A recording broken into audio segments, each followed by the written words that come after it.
कल हम लोगों ने अर्थमेटिक प्रोग्रेशन में कुछ अलग तरह के क्वेश्चनों को डिस्कस किया था। आज हम लोग कुछ नए तरीके के क्वेश्चन को भी डिस्कस करते हैं। आइए देखते हैं। एक क्वेश्चन है छोटा सा कि क्या 68 इस एपी का एक टर्म है। बहुत छोटा सा क्वेश्चन है जो एक नंबर में पूछा जाता है कि एक सीरीज़ है, एपी है 7, 10, 13 डॉट डॉट डॉट, क्या 68 इसका कोई टर्म है। तो आइए देखते हैं इसको हम कैसे सॉल्व करेंगे और कैसे चेक करेंगे कि 68 इसका एक टर्म है या नहीं। तो इंफॉर्मेशन हमारे पास क्या है, फर्स्ट टर्म 7 है, कॉमन डिफरेंस कितना है 10 माइनस 7 इज इक्वल टू 3 है। और मान लेते हैं कि nवां टर्म इसका जो है वो 68 है। कोई टर्म है nवां टर्म है जो 68 है, लेकिन n कौन सा टर्म है ये नहीं पता है। अब हम फॉर्मूले का यूज़ करते हैं, an is equal to a plus n minus 1 into d. an कितना है 68, a कितना है 7 और n माइनस 1 नहीं पता है, इंटू डी की वैल्यू है 3। अब इसको इधर आएंगे 68 minus 7 equal to n minus 1 into 3। तो ये आ जाएगा 3n minus 3 is equal to आ जाएगा, ये आ जाएगा 61। 3n इज इक्वल टू आ जाएगा 64 और n इज इक्वल टू आ जाएगा 64 बाई 3 यानी 21 1/3। और हमें पता है कि n एक नेचुरल नंबर होता है, n फ्रैक्शन नहीं हो सकता है। इसका मतलब है, और हमारा आंसर n जो आ रहा है ये एक फ्रैक्शन आ रहा है, तो इसका मतलब ये हो गया कि ऐसा कोई टर्म इस सीरीज़ का पॉसिबल नहीं है। क्यों? क्योंकि n जो आ रहा है कह रहा है कि ये 64/3 है जो एक फ्रैक्शन है, और फ्रैक्शन कभी भी कोई रूल नंबर नहीं हो सकता है। तो इसका मतलब ये हो गया कि 68 is not a number of AP. अगर ये कोई नेचुरल नंबर आ गया होता तो हम कहते कि n एक, यानी ये 68 इसका एक टर्म है। हमारा दूसरा क्वेश्चन है कि n की किस वैल्यू के लिए इसका, इस सीरीज़ का और इस सीरीज़ का, यानी इस दोनों सीरीज़ का nवां टर्म सेम होगा। तो आइए पहले हम लोग दी गई इंफॉर्मेशन को कलेक्ट करते हैं। a1 कितना दिया हुआ है इस सीरीज़ का 23, इसका कॉमन डिफरेंस कितना दिया हुआ है, अगले टर्म में से पिछला घटाओगे 25 में से 23 तो आपको मिल जाएगा 2। और आपको nवां टर्म मान लेते हैं कि कोई n है,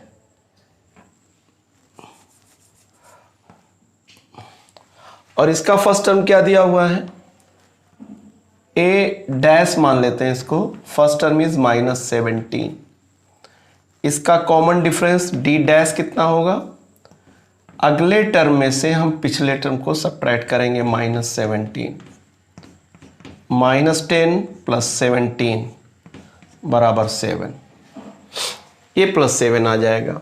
अब हम क्या करेंगे, कह रहा है कि दोनों एपीज का nवां टर्म सेम है, तो कंडीशन ये रखेंगे an बराबर a डैश n। nवां टर्म इस सीरीज़ का nवां टर्म और a डैश n इसका nवां टर्म।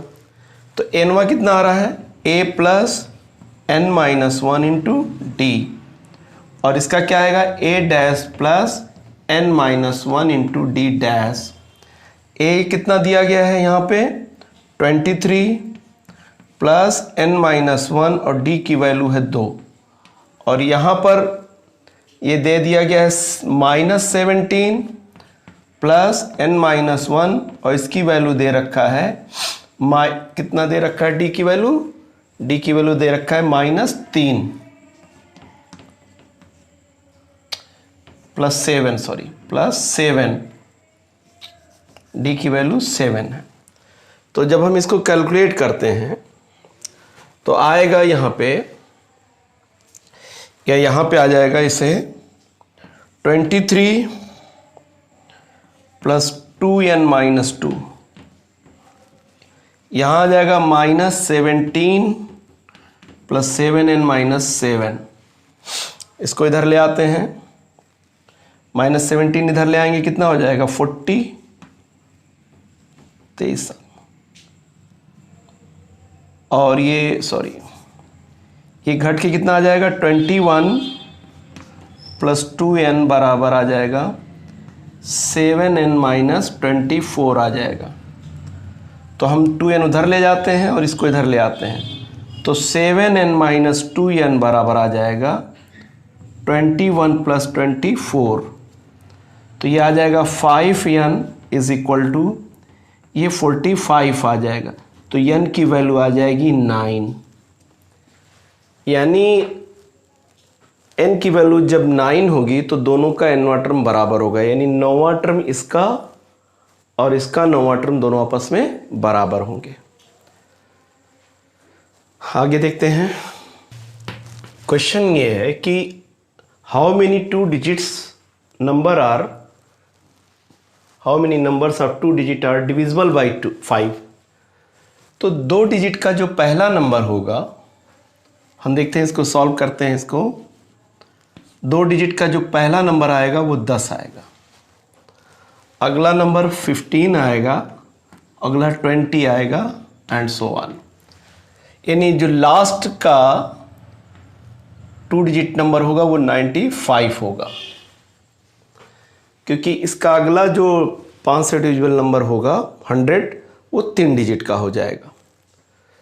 तो आइए देखते हैं कि कितने नंबर इसके 2 डिजिट के 5 से डिविजिबल हैं। तो इस तरह के ढेरों क्वेश्चंस बन सकते हैं, जैसे कि कितने नंबर 3 से डिविजिबल हो सकते हैं, कितने नंबर 2 से डिविजिबल हो सकते हैं, कितने नंबर 200 से 300 के बीच में 7 से डिविजिबल हो सकते हैं। तो आपको उसका पहला टर्म और उसका जो कॉमन डिफरेंस चलेगा और जो लास्ट टर्म होगा वो देखना पड़ेगा। तो यहाँ पर जो 5 से डिविजिबल 2 डिजिट का नंबर है वो ये पूरा है। तो अगर हम इसको देखते हैं तो इसमें जो इंफॉर्मेशन हमारे पास है कि पहला टर्म 10, कॉमन डिफरेंस कितना है, अगर हम देखें तो ये 5 है, और इसका n वां टर्म कितना है, इसमें 95 है। तो n की वैल्यू हमें निकालनी है इसमें ऐसे। तो an = क्या आएगा, a + n-1 × d है। an कितना है 95, a की वैल्यू कितना है 10, और n-1 × d की वैल्यू कितना है 5। अब हम इसको इधर ला के सेपरेट करते हैं तो ये 85 हो जाएगा, और ये हो जाएगा n-1 × 5। n-1 = 17 आ जाएगा। n की वैल्यू कितनी आ जाएगी 18 आ जाएगी। यानी 18 ऐसे नंबर हैं जो 2 डिजिट के हैं और 5 से डिविजिबल हैं। नेक्स्ट क्वेश्चन देखें आप लोग। ये क्वेश्चन है कि 7th टर्म एक एपी का 1/9 है, 1/9, और 9th टर्म जो है 1/7 है। तो कह रहा है उसका 63rd टर्म निकालिए। तो इसमें देखते हैं सॉल्यूशन इसका कि let first term be 5 and common difference is d। तो क्या कह रहा है, इसका 7वां टर्म, अगर हम इस फॉर्मूले का इस्तेमाल करते हैं तो a-1 × d है इसका। तो कह रहा है 7वां टर्म, a 7th लिखेंगे तो a अननोन है, और यहाँ 7 रखेंगे तो 6d आ जाएगा। कह रहा है कितना है 7th टर्म इज़ 1/9, याद रखिएगा इस तरह। तो पहला ही रिलेशन हो गया। दूसरा कह रहा है 9th टर्म, तो बिल्कुल इसी तरीके से हम लिखेंगे कि 9th टर्म कैसे लिखेंगे, ए और इस फॉर्मूले में 9 रखेंगे तो 8D आ जाएगा, यहाँ पे 1/7 आ जाएगा। अब कह रहा है 63rd टर्म निकालना है, तो इन दोनों को हम सॉल्व करते हैं just like a linear equation. कैसे? दोनों को सब्ट्रैक्ट करते हैं हम लोग। तो जब सब्ट्रैक्ट करेंगे तो ये कैंसिल हो जाएगा और ये आ जाएगा। ये कैंसिल होने पे, घटने पे -2D आ जाएगा और 1/9 - 1/7 आ जाएगा। -2D की वैल्यू आ जाएगी -2/63 आ जाएगी। तो D की वैल्यू आ जाएगी 1/63 आ जाएगी। D की वैल्यू 1/63 आ जाएगी। D की वैल्यू आप पहले इक्वेशन में पुट करोगे यहाँ पे, तो अगर आप पुट करते हो तो a + 6 × 1/3 = 1/9। हमने D की वैल्यू यहाँ पे पुट कर दी, तो अगर पुट की तो ये निकलेगा a + 6/63 = 1/9। a की वैल्यू कितना है 1/9 - 6/63, और ये क्या है 63, और ये 7 और -6, a = कितना आ रहा है, a = आ रहा है 1/63। तो इसका जो nवां टर्म है, कितना निकालना है टर्म हमको, 63rd टर्म निकालना है। यहाँ कॉमन डिफरेंस भी 1/63 आ रहा है और फर्स्ट टर्म भी 1/63 आ रहा है। तो इसका जो 63 टर्म होगा कैसे निकालेंगे, इस फॉर्मूले में रख करके निकालेंगे। a कितना दिया हुआ है 1/63 प्लस 63 - 1 × 1/63। D की वैल्यू भी है, तो हमें मिल जाएगा 1/63 प्लस 62/63 बराबर 63/63, कैलकुलेट होके आ जाएगा 1। यानी ये 63rd टर्म है। बिल्कुल इसी तरह एक क्वेश्चन अननोन नंबरों में भी पूछा जाता है कि nवां टर्म 1/m है, तो mवां टर्म 1/n है, तो m + nवां टर्म बताइए, या m × nवां टर्म बताइए।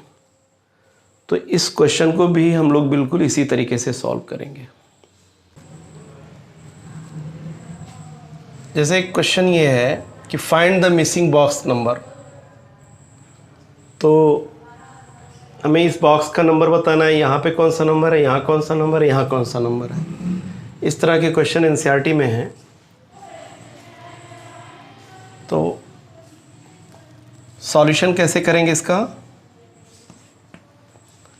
a = -4, यानी पहला टर्म इसका -4 है, पहला, दूसरा, तीसरा, चौथा, पाँचवा, छठवां, और 6th टर्म इसका जो है 4 है। 6th टर्म इसका जो है 6 है, पहला, दूसरा, तीसरा, चौथा, पाँचवा, छठवां। तो यही इंफॉर्मेशन यहाँ पे मालूम है कि हमें पहला टर्म -4 है और छठवां टर्म कितना है 6 है। तो n की वैल्यू लिखते हैं a + n - 1 × d। an कितना है, छठवां टर्म a की वैल्यू -4, n - 1, और d की वैल्यू, यहाँ पे ये ध्यान देना कि n जो है, सॉरी n 6 है, -1 × d। d भी नहीं मालूम है हमको, d नहीं मालूम है। छठवां टर्म कितना है 6, -4 + 5d, तो इसको इधर ले आएंगे तो ये 10 हो जाएगा, तो 10 = 5d, और d की वैल्यू कितनी हो जाएगी 2 हो जाएगी। अब जब d की वैल्यू 2 हो जाएगी तो हम कोई भी टर्म निकाल सकते हैं। जैसे ये कौन सा टर्म है, दूसरा टर्म है, तो दूसरा टर्म कैसे निकालेंगे, सेकेंड a + d से निकालेंगे। तो a + d कितना आएगा ए की वैल्यू है -4 और डी की वैल्यू कितना है 2, तो बराबर है -2 आ जा रहा। तीसरा टर्म कैसे निकालेंगे, a प्लस 2d आ जाएगा। तो a की वैल्यू कितना है, a की वैल्यू है यहाँ पे -4 और 2 और d की वैल्यू है यहाँ पे 2, तो -4 + 4 = 0 ऐसे। फिर यानी ये थर्ड नंबर। फोर्थ नंबर कितना आ जाएगा, ए फोर्थ आ जाएगा a प्लस 3d। ए की वैल्यू कितना है -4 और 3 और d की वैल्यू कितना है, d की वैल्यू यहाँ पे 2 है, तो हम रखेंगे -4 + 6 = 2, यानी ये फोर्थ मिल गया। पांचवा टर्म यहाँ पे जो खाली बॉक्स है 5 कैसे लिखेंगे, a प्लस 4d। तो a की वैल्यू कितना है -4, 4 × 2 बराबर -4 + 8 और ये 4 आ गया। इसका मतलब ये हो गया कि ये बॉक्स का नंबर AP का फर्स्ट सेकंड नंबर है, टर्म है, ये थर्ड टर्म है, ये फोर्थ टर्म है, ये फिफ्थ टर्म है और ये सिक्स टर्म है। तो बॉक्स की जो प्रॉब्लम होती है मिसिंग बॉक्स नंबर्स की, तो हम इसको इस तरह सॉल्व कर सकते हैं। क्वेश्चन है ये अगला कि 6th term of an AP is 5 times the first term. छठवां टर्म जो है वो पहले टर्म का 5 गुना है, और आगे कह रहा है कि 12th टर्म एक्सीड्स का मतलब होता है ज़्यादा है, twice the 5th term by 3। तो कह रहा है फाइंड द 8th टर्म। तो क्वेश्चन यहाँ पर बिल्कुल हम इस तरह करते हैं, आइए देखते हैं कि मान लेते हैं फर्स्ट टर्म ए है, तो कह रहा है 6th टर्म कह रहा है 5 टाइम्स ऑफ फर्स्ट टर्म है। एक रिलेशन हमको यहाँ दे रहा है, तो हम 6th टर्म कैसे लिखेंगे, a प्लस एक कम लिखेंगे यहाँ पे a + 5d = 5a। तो 5d की जो वैल्यू आएगी वो आ जाएगी 4a, और d की वैल्यू क्या आ जाएगी 4a/5 आ जाएगी। एक रिलेशन हमको यहाँ मिल रहा है। 6th टर्म फर्स्ट टर्म का 5 टाइम्स है, तो फर्स्ट 6th टर्म को हम लिखेंगे a + 5d = 5a, और इसको जब हम सॉल्व करेंगे तो a इधर चला जाएगा, तो आ जाएगा 4a और 5d, d की वैल्यू ये आ जाएगी। आगे क्या कह रहा है, 12th टर्म 12वां term exceeds twice the 5th term. 5th term के ट्वाइस से कह रहा है 3 ज़्यादा है, यानी 5th टर्म को आप दुगना करिए, 3 ऐड करिए, तब 12वें टर्म के बराबर आएगा, तो ये इक्वल आ जाएगा। अब यहाँ पर देखिए, अगर हम a + n-1 इन d का फार्मूला लिखते हैं, तो यानी 12वां टर्म को हम लोग लिखेंगे 11d, और इसको 5वें को लिखेंगे a + 4d लिखेंगे +3। अब हम लिखेंगे a + 11d बराबर 2a + 8d +3। उसको उधर ले जाएंगे, सॉल्व करेंगे हम लोग। तो या इसको इधर ले आते हैं, -a हो जाएगा और ये आ जाएगा +3d = 3 आ जाएगा। तो अगर हम d की वैल्यू ले लेते हैं, d की वैल्यू यहाँ पुट कर देते हैं, तो -a + 3, d की वैल्यू कितना है बेटा 4a/5 है और =3 है। तो जब हम आप इसको पुट कर देते हैं, एलसीएम लेते हैं, तो आ जाएगा ये सॉल्व करने पे आएगा 5 इधर आएगा, तो -5a प्लस ये 12 आ जाएगा, 12a/5 = 3। अब ये दोनों सब्ट्रैक्ट हो जाएंगे, आ जाएगा 7a बराबर 15। a की वैल्यू कितना आएगी 15/7 आ जाएगी। अब a की वैल्यू अगर आपको 15 आ जा रही है, तो d की वैल्यू कितना आ जाएगी, यहाँ पे देखें 4/5 है, 4/5 × 15/7, तो 5 3 आ जाएगा, ये तो आ जाएगा 12/7 आ जाएगा। अब अगर आपको ए और डी मालूम हो गया है तो आप आठवां टर्म निकाल सकते हैं। आठवें टर्म के लिए आइए देखते हैं क्या करना है। फॉर द एथ टर्म कैसे निकालेंगे? आठवां टर्म लिखेंगे a प्लस 7d। ए कितना कैलकुलेट किया हम लोगों ने? 15/7 और d की वैल्यू कितना हमने कैलकुलेट किया है? 12/7। तो ये आ जाएगा 15 प्लस 84/7 और ये कितना आ जाएगा? 99/7। यानी आठवां टर्म हमारा आ जाएगा 99/7। एक क्वेश्चन ये है कि how many terms of AP this AP must be taken so that the sum of their sum is 78। कितने टर्म ऐसे लिए जाएं जिनका सम 78 आ जाए। फिर कह रहा है कि आगे कुछ दो आंसर आएंगे शायद, तो कह रहे हैं उनका रीज़न भी बताइए कि दो आंसर्स क्यों आ रहे हैं। तो इस तरह के क्वेश्चन भी हमें मिलते हैं। आइए देखते हैं इसको।